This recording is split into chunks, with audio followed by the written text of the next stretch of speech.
Ay, Dios mío, ¿qué onda, galletitas? ¿Cómo están? Espero que se encuentren bien. Yo estoy un poco acabado. Un poco la cabeza, la verdad. Pero bueno, ni más ni menos. Esperemos que estemos todos bien. Hoy se viene una lectura demasiado extensa. Muy, muy extensa, calajo. Bueno, espero que les guste. Bienvenidos a un nuevo capítulo de Carl Gustav Jung. Y espero que les guste porque esto es los tipos psicológicos. Hoy vamos a aprender mucho. Pues espero que les guste. Venga. Introversión y introversión diagonal extraversión. En 1921 se publica la primera gran obra de Jung, Tipos psicológicos.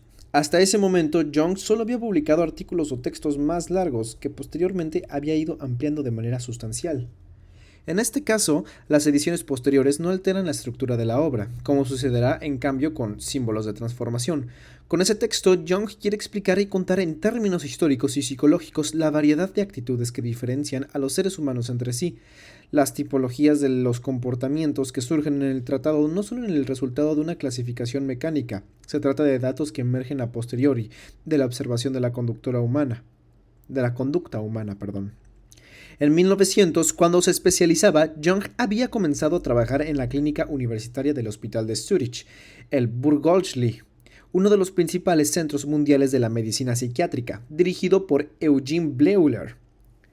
Desde principios del siglo hasta la publicación de Tipos psicológicos, Jung se reunió con cientos y cientos de pacientes de los más diversos orígenes sociales y culturales que sufrían trastornos de diferentes naturaleza y entidad. Los resultados que aparecen en esta importante obra son, por tanto, el fruto de 20 años de experiencia de campo, combinada con un arduo trabajo de análisis que Jung realizó sobre sí mismo. Unos 2000 años después de la propuesta del griego Galeno, CA 130 a CA 200, que a partir de Hipócrates, CA 460 a CA 370 antes de Cristo, supongo, había indicado 4 clases de temperamento. Jung identifica las categorías de comportamiento y las interpreta a través de un conocimiento que ha surgido de la práctica clínica. El par de opuestos introvertido-extravertido que da inicio a la clasificación es ahora parte de nuestro vocabulario cotidiano. Esto nos muestra la importancia del pensamiento de Jung y su capacidad para captar y sintetizar el comportamiento humano. Los primeros dos grandes grupos de comportamiento que identifica Jung en tipos psicológicos están clasificados con los términos introvertido y extravertido. Jung los define como dos actitudes, es decir, dos tendencias que caracterizan nuestros enfoques hacia el mundo exterior y hacia nuestro mundo interior. Esta relación entre el interior y el exterior, sujeto y objeto, es leída por Jung como un proceso biológico de adaptación real. En su concepción, la psique individual y la especie en su historicidad filogenética nunca son vistos como antitéticos, del mismo modo que psique y cuerpo son parte de un único equilibrio energético cuyas partes se encuentran en correspondencias y compensaciones recíprocas. Y aquí hay un cuadro que dice temperamento, se refiere a... El griego Hipócrates, el padre de la medicina, presume la presencia de 4 humores básicos: bilis negra, bilis amarilla, flema y sangre, en el ser humano, que corresponden a los 4 temperamentos: melancólico, colérico, flemático y sanguíneo. Y pues continuamos ahora. En la naturaleza, la adaptación, que es la base del principio de la supervivencia de la especie, puede elegir 2 caminos: el aumento de la fertilidad, con la consiguiente disminución de la vida y de la expresión individual, o la autoconversación, que va de la mano con una fertilidad limitada. El individuo y la especie, en esta coyuntura particular, son complementarios como vasos comunicantes. Cuanto más prevalece una parte, más debe reducirse la otra. Ciertamente, la observación de la sociedad, de las costumbres y de los hábitos del individuo ha condicionado el pensamiento de Jung, que ha sido coherente con la evolución histórica y la reflexión filosófica. Bastaba tomar en consideración la diferencia de clases sociales, entre las familias muy numerosas de las clases trabajadoras en las que el individuo tenía una oportunidad de crecimiento y autoexpresión muy limitada, y las de los grandes burgueses y las clases nobles, en las que la vida de la persona, con sus necesidades y deseos, no estaba restringida por las necesidades de procreación y mantenimiento de la prole. Un debate interior y social que en cierto modo aún no se ha resuelto. Para Jung, estas dos formas de adaptación y supervivencia están en la base de la antítesis de los dos tipos psicológicos, con todas las actitudes y los comportamientos consiguientes. El extravertido proyecta hacia afuera su actividad, es fecundo, generoso, incluso a expensas de su propia conversación individual, mientras que el introvertido sigue el camino de la conversación, se reprime, se abstiene, es frugal. El tipo extravertido, según la definición exacta de Jung, está fuertemente atraído hacia el mundo exterior, un mundo donde las relaciones interpersonales, las amistades, los afectos, las relaciones con los demás son lo primero de todo. Las personas que establecen este tipo de relación con ellos mismos y el mundo concentran muchas de sus energías psíquicas en el aspecto visible, tangible, material de las cosas y ponen en el centro de su vida el éxito en el trabajo, los bienes materiales, las relaciones y la reputación de la que gozan entre los otros. La energía psíquica se dirige hacia el exterior, de manera que el objeto, sean situaciones, bienes materiales o personas, es venerado y concentra en él toda la libido. Los extravertidos son muy sociales, adoran participar en la vida de otros interesándose por ellos, a veces de una manera casi morbosa. Asisten a fiestas, buscan la multitud, las organizaciones, tienden a ser optimistas y afrontan lo nuevo con entusiasmo. Son capaces de establecer fácilmente relaciones interpersonales, pero con la misma facilidad pueden romperlas. Se adaptan bien en la sociedad y aceptan las reglas, las modas, las costumbres y la moral de la época, por cuanto tienen una flexibilidad que les permite mantener el ritmo de los cambios. El opuesto del individuo extravertido es el introvertido. Las personas que experimentan con mayor frecuencia esta actitud dirigen su energía psíquica, su líbido, hacia dentro de ellos mismos. El pensar, el sentir, el actuar se basa en principios muy subjetivos. La introversión en un cierto sentido se nutre de una serie de imágenes interiores, incluso la relación con los objetos se internaliza y el pensamiento se hace cargo de la acción. El introvertido es menos propenso a establecer relaciones, es tímido, inseguro, vacilante, no se siente particularmente atraído hacia las situaciones nuevas y, por ello, tiende a evitarlas o a vivir con miedo e inseguridad. Prefiere trabajar o distraerse en solitario o en pequeños grupos de amigos íntimos. Le es más difícil establecer vínculos, pero en compensación consigue hacerlos más profundos y duraderos. El juicio de los demás, la influencia del medio ambiente y de los objetos externos lo condicionan poco porque se centra en sus propias imágenes e ideas. Por ello, tiende a despreciar las opiniones corrientes, los hábitos y las tendencias del momento. Jung tiende a clasificar a la psique de cada individuo como perteneciente a una de estas dos actitudes. Sin embargo, es importante señalar que el espacio mental de cada uno de nosotros, según Jung, posee atributos de estos opuestos. Simplemente sucede que nuestra parte consciente hace emerger más a menudo una actitud que la otra. No se excluye que un introvertido, por ejemplo, pueda mostrar especial alegría y apego por un bien material que le interesa particularmente, como un libro o una pieza de colección. Por el contrario, puede suceder, aunque rara vez, que un carácter extravertido no se sienta cómodo en un grupo de personas que acaba de conocer. Ambos tipos psicológicos muestran a través de la forma en que actúan sus respectivos puntos fuertes y débiles, sacándolos a la luz, Jung quiere señalar que no hay una actitud positiva y otra negativa, son simplemente dos formas de relacionarse con el mundo. Sin embargo, cada época y cada espacio geográfico han expresado prejuicios, tendiendo a tomar posición a favor de uno de los dos opuestos. En la obra Tipos psicológicos, Jung reconstruye históricamente estos prejuicios. Occidente, por ejemplo, tiende a preferir el tipo extravertido, exaltando sus características de adaptación y apertura hacia lo nuevo. Por el contrario, Oriente, más atento al desarrollo espiritual, es propenso a poner énfasis sobre el fuerte sentido de introspección de la actitud introvertida, orientado a la búsqueda de la verdad y los valores no relacionados con situaciones temporales. El análisis histórico que Jung hace en ese texto reúne las más diversas disciplinas: filosofía, literatura, estética. Los tipos psicológicos han desempeñado también un papel decisivo en el desarrollo de las corrientes científicas y artísticas, e incluso en el mismo psicoanálisis, al cual Jung no rechaza considerar bajo esta perspectiva. Y aquí hay un cuadro que se dice introspección, se refiere a es el mirarse hacia adentro y examinarse y hacer de uno mismo el propio objeto de estudio. La imaginación activa concebida por Jung, una forma de meditación basada en el diálogo entre el yo y el inconsciente. Es un método de introspección. Y bueno, continuamos. La orientación metodológica de Freud se define extravertida, ya que su visión de la psique tiende a poner el énfasis en los componentes externos al individuo. Por el contrario, Adler y Jung mismos son considerados por este último dos introvertidos que se centran más en la relación del individuo con el propio espacio psicológico interior. El método psicoanalítico de cada uno refleja exactamente las dos actitudes. Por ejemplo, la relación de Freud con los objetos y la materialidad es muy fuerte. Su estudio está lleno de estatuas y valiosos hallazgos arqueológicos. En cambio, la actitud introvertida de Jung no es un misterio. Él mismo ha declarado muchas veces preferir la soledad a la compañía. La Torre de Bollingen, por ejemplo, a menudo ha jugado para él la función del lugar de retiro espiritual. Su infancia es recordada a menudo, incluso en su autobiografía titulada Recuerdos, Sueños, Pensamientos, como un periodo construido con juegos y pensamientos solitarios. Para Jung, reconocer el tipo que más frecuentemente se manifiesta en nosotros puede ser muy beneficioso para nuestro equilibrio psíquico. En efecto, la individuación de la actitud predominante nos permitirá favorecer un proceso de compensación que intente reequilibrar la presencia de las dos tendencias. Compensar en este caso significa hacer emerger algunas de las características del tipo latente. Por supuesto, la coexistencia de dos opuestos perfectamente equilibrados es muy difícil de lograr y siempre habrá una actitud que prevalezca sobre la otra, pero acortar la distancia entre los dos opuestos es de vital importancia. Funciones psicológicas.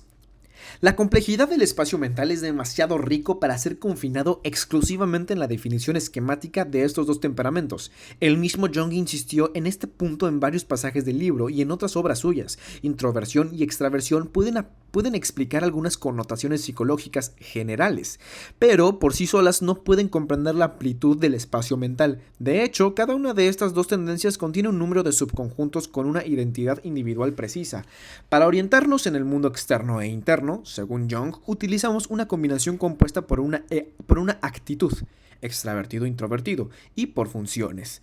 Estas asumen un papel de guía en la determinación del tipo psicológico específico, en cuanto disminuyen el temperamento prevaleciente, proporcionando una descripción más detallada de la personalidad psicológica del individuo. Jung subdivide las funciones en dos subcategorías: las funciones racionales, pensamiento y sentimiento, que nos permiten tomar decisiones, comparar, evaluar los datos y las imágenes internas y externas; las funciones irracionales, sensación e intuición, que no están relacionadas con el juicio, pero nos ayudan a reunir información y representaciones internas y externas. Y aquí vienen 4 puntos palomeados. El primero es: a través del pensamiento damos significado y comprensión a los datos concretos y abstractos que recibimos del exterior o construimos interiormente. El sentimiento actúa como una especie de equilibrio de la psique, gracias al cual evaluamos los datos y somos capaces de construir nuestra opinión. La sensación sigue un enfoque perceptivo y por lo tanto se deja guiar por una comprensión de tipo señorial. La intuición es definida por Jung como percepción a través del inconsciente y nos ayuda a proyectarnos hacia adelante, lo que nos permite hacer predicciones. La clasificación hecha por Jung tiene siempre en cuenta el hecho de que los seres humanos, en su individualidad y complejidad interior, no pueden ser divididos según fórmulas rígidas e iguales para todos, y que cada uno tiene dentro de sí una amalgama personal de rasgos y tendencias diferentes y, a veces, opuestos. En este caso, señala cómo las 4 funciones no están asociados exclusivamente con la actitud extravertida o introvertida de una persona, sino que están presentes dentro de la totalidad psíquica de cada uno. El pensamiento no es siempre la función de guía de los introvertidos. La intuición puede ser dominante tanto en una personalidad extravertida como en una introvertida. Por tanto, las 4 funciones coexisten. Sin embargo, siempre hay una de ellas que emerge con mayor fuerza. Jung le llama función prevalente. Junto a la función prevalente trabaja en una posición secundaria la llamada función auxiliar o de apoyo. Esta función secundaria se coloca en fuerte oposición con respecto a la primaria y la compensa. A una función prevalente extravertida le corresponderá una función de apoyo introvertida. Una personalidad introvertida guiada por el sentimiento, función racional, casi seguro que se apoyará en una segunda ronda en una función extravertida e irracional, como la intuición o el sentimiento. En efecto, la antítesis entre racionalidad e irracionalidad debe participar en la relación de oposición. Por lo tanto, si la función primaria es racional, la secundaria será casi seguro una función racional, una función irracional. La clasificación de Jung se hace aún más minuciosa, identificando otras dos funciones que realicen una contribución menor a la de a la personalidad y se llaman función terciaria y función inferior. Las combinaciones son muchas, como variadas son las personalidades humanas, pero existen criterios precisos. La función terciaria se caracteriza en base a la secundaria, mientras que la inferior se basa en la dominante, por lo que a una función secundaria racional e introvertida le corresponderá una función terciaria con las mismas características, y a una función prevalente irracional y extravertida le corresponderá una función inferior con los mismos parámetros, y que, por lo tanto, seguirá siendo irracional y extravertida. Una vez más, puede ser útil un ejemplo para la comprensión de la relación que se establece entre las cuatro funciones. Los tipos psicológicos identificados por Jung son 8 en total. Su orientación general está guiada por la función dominante, que en cierto sentido se puede definir como la más desarrollada. La subdivisión junguiana clasifica estos tipos en intelecto introvertido, intelectual extravertido, guiado por el pensamiento, sensitivo introvertido, sensitivo extravertido, en el cual domina el sentimiento, sensorial introvertido, sensorial extravertido, que tiene como función más desarrollada la sensación, e intuitivo introvertido e intuitivo extravertido, que se orienta principalmente a través de la intuición. La simple enumeración puede parecer árida, pero profundizar en el conocimiento de los 8 tipos identificados por Jung guarda sorpresas. En ellos nos reconocemos con las oportunas variaciones, a nosotros mismos y a los que nos rodean. Podemos referirlos a personajes célebres o conocidos del pasado y del presente, incluso a personas que son de la creación artística, desde una novela a una ópera. Observar estas diferentes personalidades con sus características, encontrándonos en ellas, incluso de forma parcial, nos puede llevar a dar un paso decisivo hacia adelante en el camino del conocimiento de nosotros mismos y de nuestro equilibrio interior. Y aquí viene una pequeña tabla. Función dominante va con intuición irracional y es mayor que y va con extraversión. Creo que así es. Bueno, función de apoyo va con pensamiento racional y también va con introversión. La función terciaria es sentimiento racional y es introversión, y es introversión. Y la función inferior es sensación irracional y es extraversión. Ok, bueno. El intelectual. Falta todavía un chingo. Bueno, el pensamiento es la función principal de los tipos psicológicos intelectuales. Estas personalidades asimilan una gran cantidad de datos e informaciones que ellos diseccionan cuidadosamente, catalogan y estructuran. Ok. El orden y la lógica dominan el espacio mental a expensas de la sensación y, en algunos casos, de las relaciones. A veces los intelectuales tienden a una esquematización que puede llevarlos a una simplificación excesiva. En otras situaciones, sin embargo, están abrumados por una infinidad de datos que no consiguen manejar siguiendo un criterio esquemático. El intelectual extravertido se sirve de imágenes e informaciones que percibe del mundo exterior a través de su retroalimentación sensorial. Por ello, las considera objetivas, fuertes y en muchos casos incontestables. Está poco condicionado por los datos subjetivos y, por lo tanto, tiende a alimentarse solamente de las ideas que considera objetivas o universalmente válidas en base a su interacción con el ambiente externo. No es que el intelectual extravertido no tenga, en cierto modo, un sentido crítico y estético. El problema es que esto no se ejerce libremente, sino que está muy condicionado por el pensamiento y los datos que que lo apoyan. Por ejemplo, lo bello y lo feo, el bien y el mal se comparan con las fórmulas y los esquemas que este tipo psicológico construye a través de la información que considera objetiva, pero cuando se encuentra frente a la riqueza de la vida, que no puede ser encerrada en una fórmula universalmente válida, se hacen evidentes sus límites. Esta personalidad tiende a reprimir el gusto, el sentido artístico, las fórmulas relacionadas con la religión o con la esfera sentimental. El sentimiento es en gran medida eliminado y la parte restante debe en la práctica someterse a la voluntad y a los esquemas del pensamiento.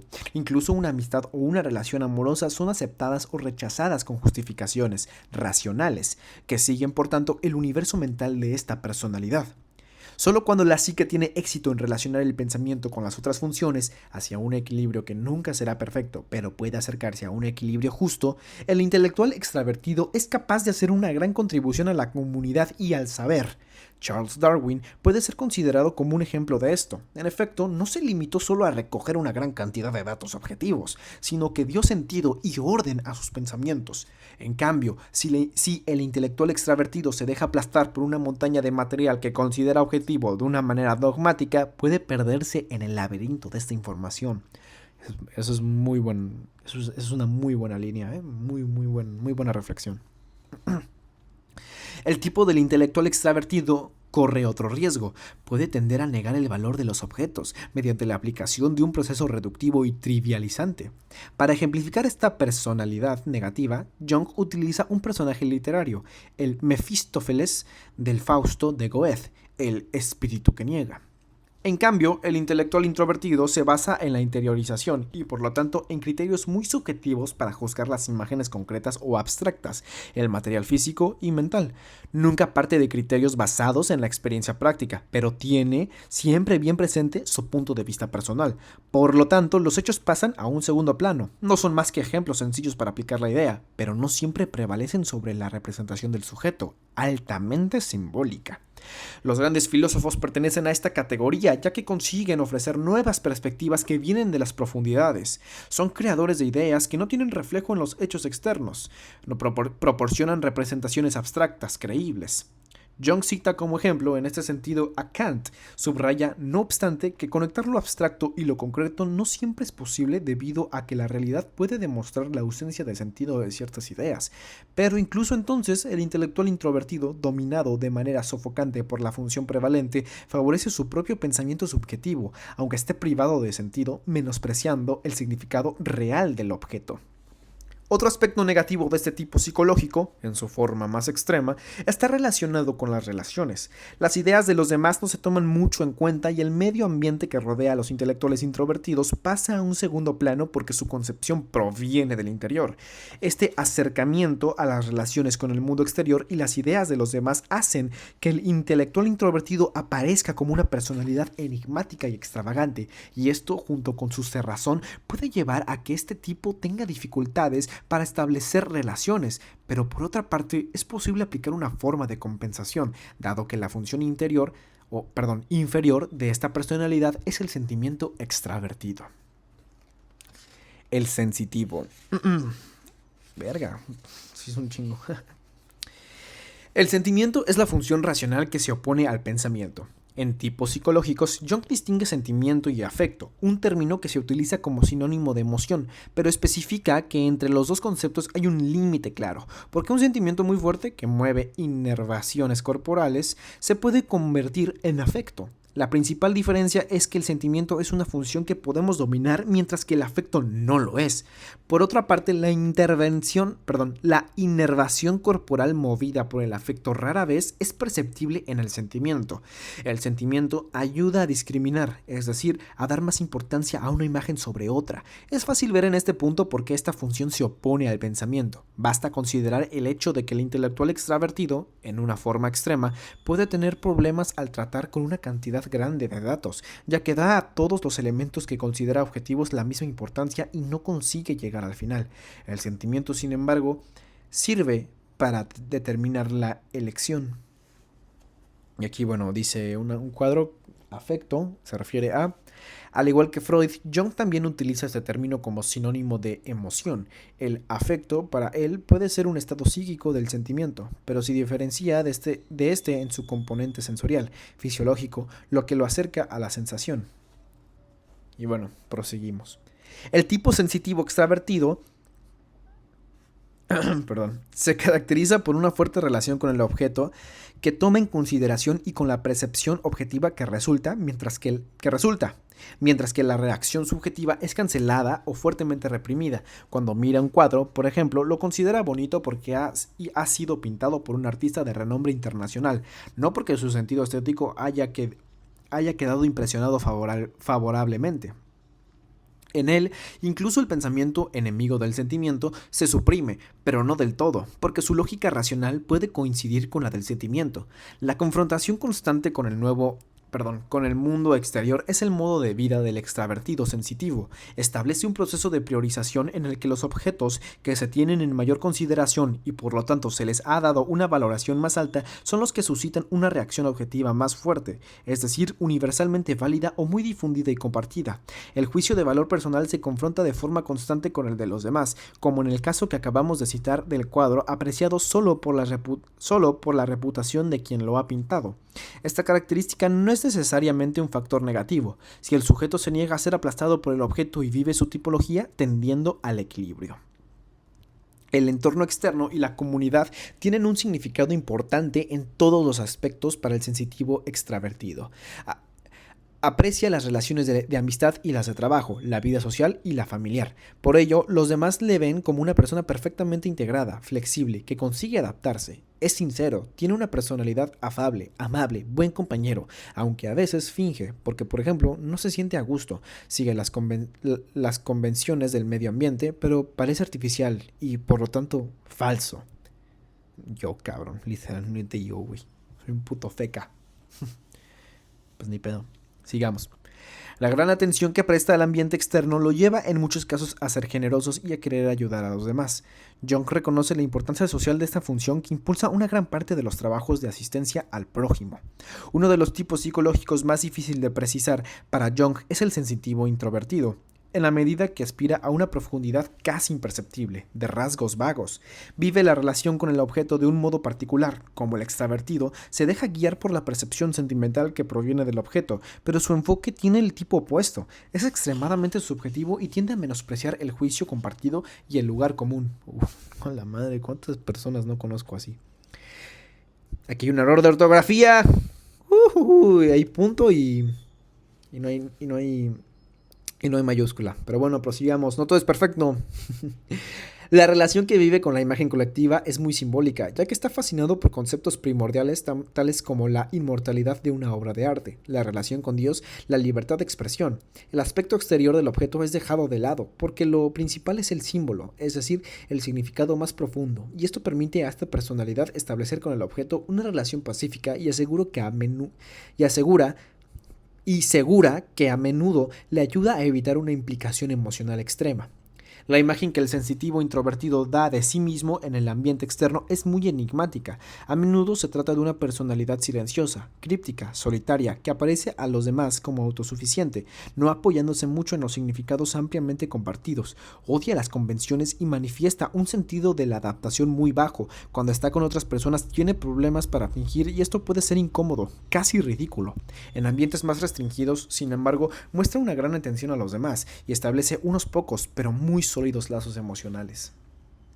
El hecho de que sienta de un modo muy intenso la necesidad de dar subjetividad y profundidad a un objeto o a un concepto no le ayuda en la relación con los demás, pero le confiere notables dotes artísticas o una gran espiritualidad. Muchos monjes, músicos y poetas pertenecen a esta tipología psicológica. Por ejemplo, en el libro Les Sacre Nozze, el psicoanalista Francesco Ranzato define a Giacomo Leopardi como un sensitivo introvertido basándose en la clasificación dada por tipos psicológicos.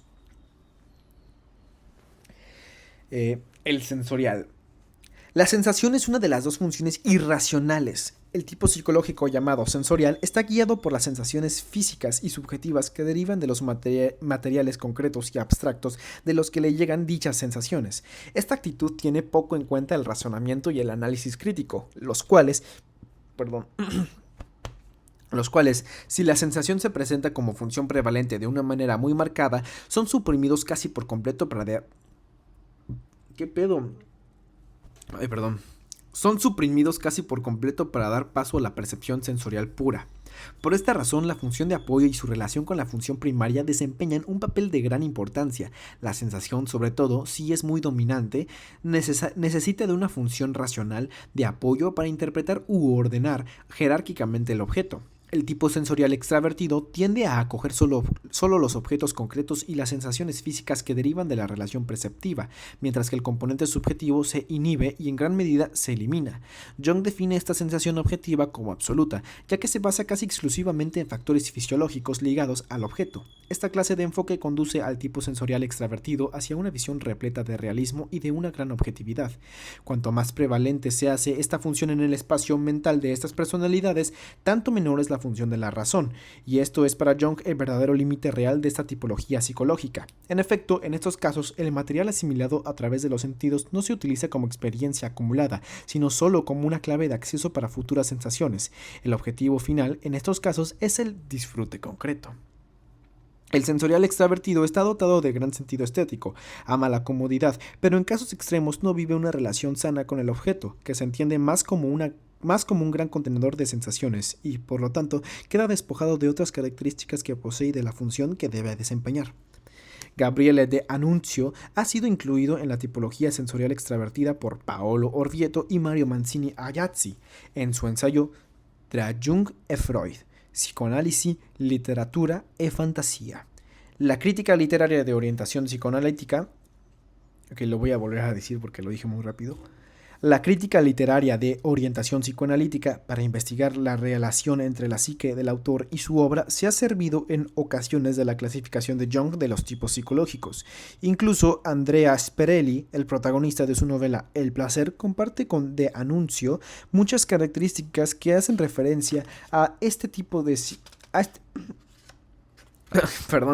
a este tipo psicológico. Sin embargo, cabe señalar que tanto en el caso de Sperelli como en el de D'Annunzio no estamos tratando con sensoriales extravertidos privados de sentido crítico. Sperelli nunca pierde la oportunidad de criticar lo que constituye el fondo histórico de la narración, el punto de inflexión que coincide con la decadencia de la aristocracia.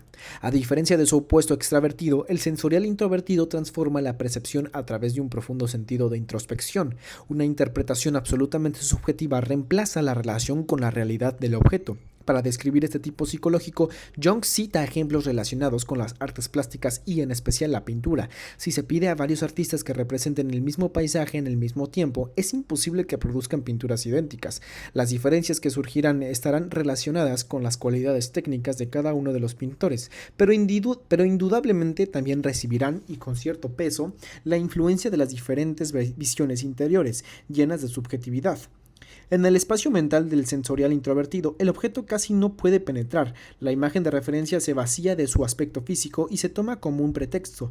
La realidad, el entorno externo a menudo se percibe tan mundano como incompatible con el material interno. La lectura subjetiva del objeto es compartida con gran dificultad, porque difícilmente será comprendida.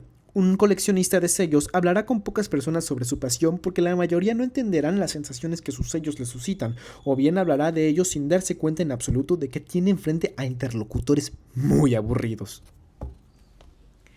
Aquí viene un cuadro que se llama Percepción. Se trata de una función psíquica que procesa desde un punto de vista subjetivo los datos proporcionados por los órganos de los sentidos y los interpreta para organizarlos en formas con significado. Ay, Dios mío, ya por favor, que me con una...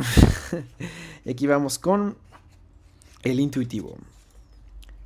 También la intuición es una función irracional. Sin embargo, se diferencia de la sensación en la medida que se proyecta hacia adelante, hacia el desarrollo futuro de una situación dada. La intuición surge en el momento que se producen circunstancias inesperadas, que están más allá de la repetición, las convenciones y las ideas preconcebidas. Es decir, en el momento en que no hay elementos concretos para poder prever una situación. Como se proyecta hacia el futuro, esta función tiene otra característica específica. De hecho, tiende a activar un proceso creativo muy fuerte que tiene como objetivo cambiar el curso de los acontecimientos e influir de alguna manera en algo que todavía no ha ocurrido.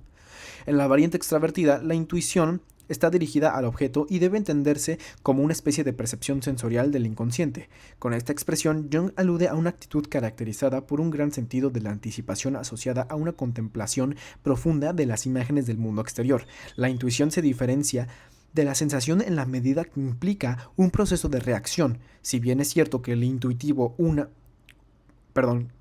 usa sensaciones, pero siempre las pone en un segundo plano, las somete a la totalidad de la psique para utilizarlas. La sensación se convierte en una herramienta para aprovechar el potencial futuro.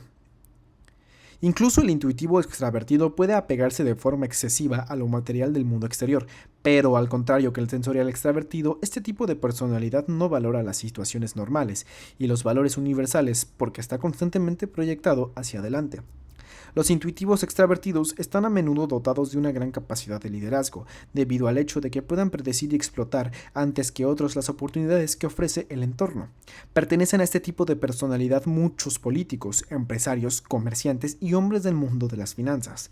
Por su parte, el foco del intuitivo introvertido se centra más en objetos que Jung llama internos, es decir, sobre materiales que pertenecen a una realidad psíquica.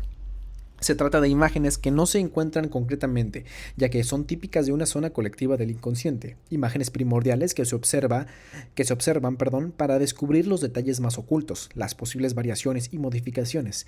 El carácter misterioso y profundo de tales objetos del inconsciente es difícilmente expresable y asimilable. Por lo tanto, el intuitivo introvertido, que de por sí ya tiene por lo general dificultades para expresarse, muy a menudo resulta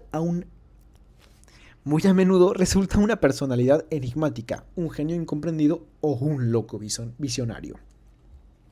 El mismo aspecto influye también en las relaciones de esta personalidad, que a menudo tiene dificultades para establecer relaciones sólidas y monógamas. Como los intuitivos extravertidos, pero de un modo aún más extremo, desprecia la estabilidad, las reglas, la monotonía y las convenciones, que son los enemigos más amargos de lo nuevo y del potencial ligado a él. La relación que establece con el mundo exterior es muy singular, ya que a menudo los objetos están completamente despojados de su esencia exterior. En cierto sentido, el intuitivo introvertido obvia la sustitución, para tomar un significado más profundo, el simbólico. La limitación de esta personalidad es que a menudo no consigue organizar los objetos inconscientes que trata de interpretar, porque se deja atrapar por el potencial infinito de estas imágenes primordiales. También por eso difícilmente consigue llevar algo a término, en cuanto ve siempre nuevas posibilidades potencialmente más atractivas.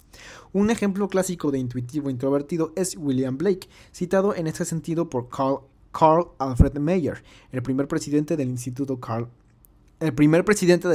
Carl Gustav Jung en Zúrich, en el texto La personalidad. Famoso poeta y pintor Blake, de 1757 a 1827, basó sus obras en una poética mística visionaria que no se ajustaba a las tendencias estéticas de la época y utilizó imágenes de carácter misterioso y primordial que modificó gracias a su gran intuición. Una célebre frase suya representa claramente su personalidad y su enfoque de la vida. La imaginación no es un estado de la mente, es la propia existencia humana. Los tipos psicológicos hoy. La relevancia de los tipos psicológicos no se agota en un par de adjetivos extravertido-introvertido, que en la interpretación corriente no coincide perfectamente con el sentido de Jung. Además, esta clasificación no debe ser aceptada de manera esquemática, como el propio Jung señala. Sin embargo, la tipología psicológica puede proporcionar claves útiles que son todavía utilizadas por psicoterapeutas de orientación junguiana o no. Gracias a tipos psicológicos, Jung está considerado uno de los pioneros de la psicología de la personalidad. La individuación de estas características, de hecho, ha sentado las bases para un enfoque metodológico que quiere poner el énfasis en las diferencias que separan a las personas. Incluso los cuestionarios psicométricos Myers-Briggs MBTI se inspiran en la clasificación de Jung. Se trata de una serie de pruebas preparadas por Isabel Briggs Myers y su madre Catherine Cook Briggs e introducidas durante la Segunda Guerra Mundial. estaban dirigidos a las mujeres, que se enfrentaban al mundo del trabajo para suplir la escasez de recursos humanos masculinos implicados en el conflicto.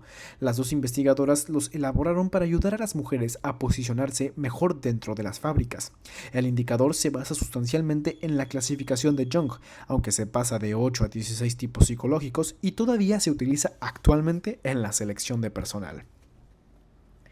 Y aquí hay un cuadro que se llama Psicología de la Personalidad, se refiere a, es una rama de la psicología que tiene por objeto las características de la personalidad individual, incluye distintas corrientes, por ejemplo, se puede diferenciar entre los teóricos de la persona, que estudian tales características como independientes del ambiente, y los teóricos de la situación, que en cambio toman bajo consideración sobre todo las influencias ambientales.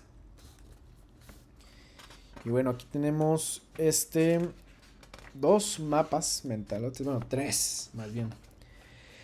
Uno que se refiere, lleva por nombre, por título, Jung identifica dos formas fundamentales de relación en el mundo, de relación con el mundo. A su lado derecho dice, ambos presentes en la psique de cada uno. La parte consciente determina la actitud predominante. Y por abajo se dividen entre dos, introvertido y extravertido. Y pues bueno, espacio hacia el cual se proyecta la acción en el introvertido es interno y en el extravertido externo. Características de la persona en el introvertido es reflexivo, introspectivo, solitario, tímido, vacilante, poco atraído por nuevas experiencias y relaciones, pocas relacionales pero más profundas y duraderas.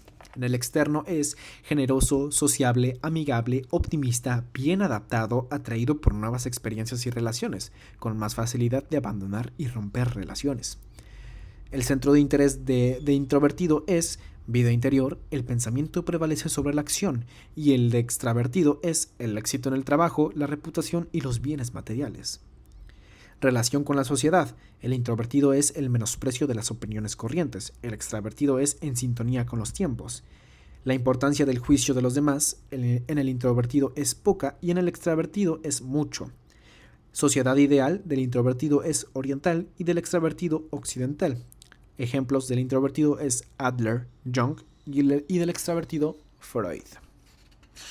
En el siguiente es que dice las actitudes introvertido y extravertido unidas a funciones psicológicas, que por abajo dice rasgos que especifican la personalidad. El temperamento prevalente se divide en dos, funciones racionales, que a su vez se dividen en dos, pensamiento y sentimiento, y el otro es funciones irracionales, que a su vez se dividen en dos, y son sensación e intuición. Estas determinan 8 tipos psicológicos, o sea, personalidad. Aquí hay pues los 8.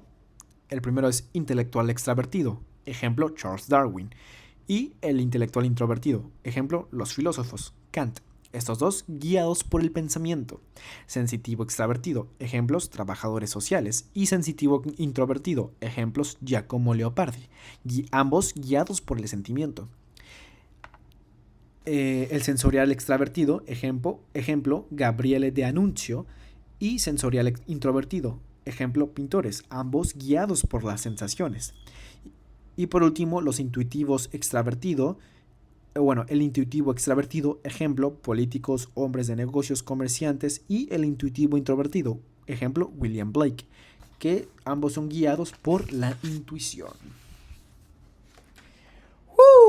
Fue bastante largo, ese fue el capítulo, wow. Y nos queda todavía más capítulos largos. Pero bueno, creo que... el próximo sí está larguísimo. Pero no sé si tanto. Pero sí está largo. Bueno, ya llevamos poco más de la mitad. Que bueno, me alegro mucho. Pues bueno, espero que les haya gustado. Ya saben siempre que cuentan con mi apoyo. con mi amor. Sí. Pues nada, espero que les haya gustado. Espero que les haya movido un poco la cotorra, la verdad. Está bastante interesante. Estuvo bastante interesante los tipos psicológicos. Pero bueno, espero que les haya gustado. Ya saben que los amo. Amen, se llaman los demás. Y pues bueno, pues otro día nuevo. Otro día bonito para seguir viviendo. Siempre hay que salir adelante, muchachos. Siempre. Pues bueno, espero que les haya gustado y perdonen si no leí del todo bien, pero bueno, Nos vemos y muchas gracias.